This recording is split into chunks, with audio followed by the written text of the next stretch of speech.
Robin Hood and the Butcher. The Sheriff of Nottingham hated Robin and wanted to kill him. The sheriff was a very unkind man. He treated the poor Saxons very badly. He often took away all their money and their houses. Sometimes he cut off their ears or fingers. The poor people went into the wood, and Robin gave them food and money. Sometimes they went home again, but very often they stayed with him and became his men. The sheriff knew this, so he hated Robin more. But he could not catch Robin. Robin used to go to Nottingham very often, but the sheriff never knew him, so he always escaped. The sheriff was much afraid to go into the forest to take him. Robin's men fought for him because they loved him. The sheriff's men only served him because they were afraid of him. One day Robin met a butcher in the forest. This butcher was going to the market at Nottingham. "What have you there?" he asked. "Meat for Nottingham market," replied the man. "Do you want to buy some?" "Yes, I do," said Robin. "I'll buy it all, and your horse too. I'd like to go to Nottingham and see what kind of butcher I will make." So the butcher sold his horse, all his meat and clothes to Robin. Then Robin went to Nottingham to sell his meat at the market. In those days there were very few shops, so everyone used to go to market to buy and sell. Robin began to cry, "Prime meat, ladies, come and buy. Cheapest meat in all the market. 2 pence a pound, ladies, come and buy." "What?" said everyone. "Beef at 2 pence a pound. It's usually 10 pence." Robin knew nothing about selling meat. He never bought any. He used to live on what they shot in the forest. Everyone came round his stall to buy. The butchers began to talk among themselves and say, "Who is this man? Do you think he stole the meat? Perhaps his father died and left him a business. The sooner he loses it all, the better for us."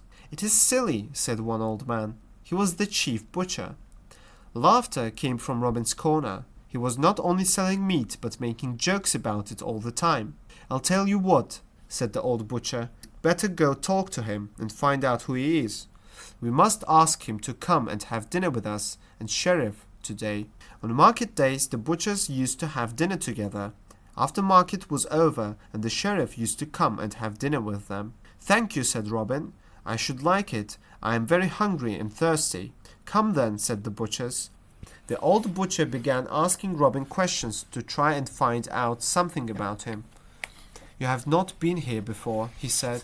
"Have I not?" replied Robin. "I have not seen you, at least." "Have you not? You are new to the business." "Am I?" "Well, you seem to be," said the old butcher. "Do I?" replied Robin, laughing. The old butcher got nothing. The sheriff's wife was very kind and was interested in Robin when she heard that he was the new butcher. Robin had such pleasant manners. She thought he was a very nice man. She was quite sorry when the sheriff came and took him away for dinner. "I hope to see you again, kind sir," she said, saying goodbye. "Come to see me next time you have meat to sell." "Thank you, lady. I will not forget your kindness," replied Robin. At dinner, the sheriff sat at one end of the table and the old butcher at the other. Robin, as the stranger, had the place of honor on the sheriff's right hand. The sheriff was thinking hard.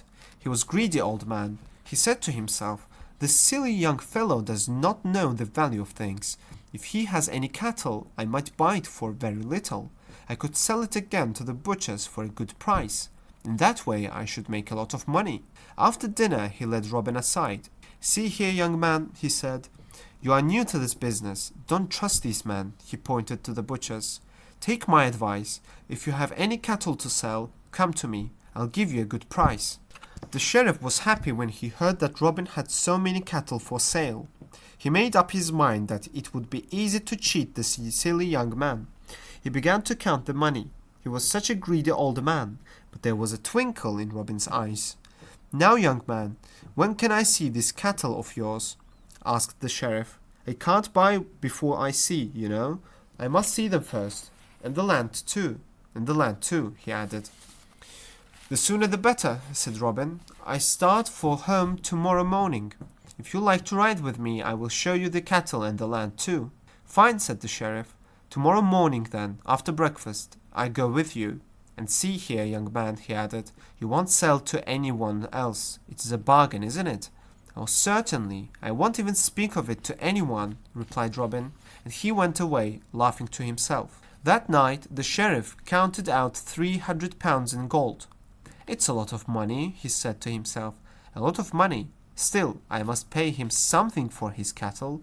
He put the gold under his pillow. Then he went to bed and tried to sleep, but he was too excited. In the morning, when the sheriff saw that they were going to Sherwood Forest, he began to feel nervous. "There is a bold, bad man in these woods," he said. "He's called Robin Hood. He robs people. Do you think we will meet him?" "I'm sure we won't meet him," replied Robin with a laugh. "Well, I hope not, I'm sure," said the sheriff. "I never dare to ride through the forest unless I have my soldiers with me. He is a bold, bad man." Robin only laughed, and they rode on right into the forest. "Look there," he cried. "Look, what do you think of my cattle?" "I think," said the sheriff, "I think I should go back to Nottingham." "What? And not buy any cattle? What's the matter? Come, come, sheriff. And besides, you have money for it." At the mention of money, the sheriff turned pale. "Young man," he said, "I don't like you at all. I want to go back to Nottingham. This isn't money I have in my bags. It is only stones." Robin blew his horn 3 times, and Little John and all the company came out. "Good morning, Little John," said Robin. "Good morning, Master Robin," he replied. "What orders have you for today?" "Well, in the first place, I hope you have something nice for dinner. I took the Sheriff of Nottingham to dine with us," answered Robin. "Yes," said Little John, "the cooks are busy, but we didn't wait for so fine a guest as the Sheriff of Nottingham," he added. "I hope he will pay honestly." Robin Hood always gave these men who stole money from poor people a very fine dinner, and then he made them pay much money for it.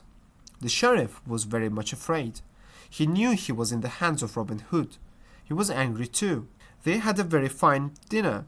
The sheriff began to feel comfortable and to think he was going to get off easily, when Robin said, "Now, sheriff, you must pay for your dinner." "Oh, I am a poor man," said the sheriff. "I have no money." "No money? What have you in your bags then?" asked Robin. "Only stones, nothing but stones. I told you before," replied the sheriff. "Little John, go and look in the sheriff's bags," said Robin. Little John counted out 300 pounds. "Sheriff," said Robin, "I shall keep all this money and divide it among my men. It is not half as much as you stole from them. I always punish people who tell lies. You do so many evil deeds," he went on, "that you deserve to be hanged. But your wife was kind to me yesterday. For her sake, I let you go. But if you are not kind to my people, I will not let you off so easily another time." Robin called for the sheriff's horse.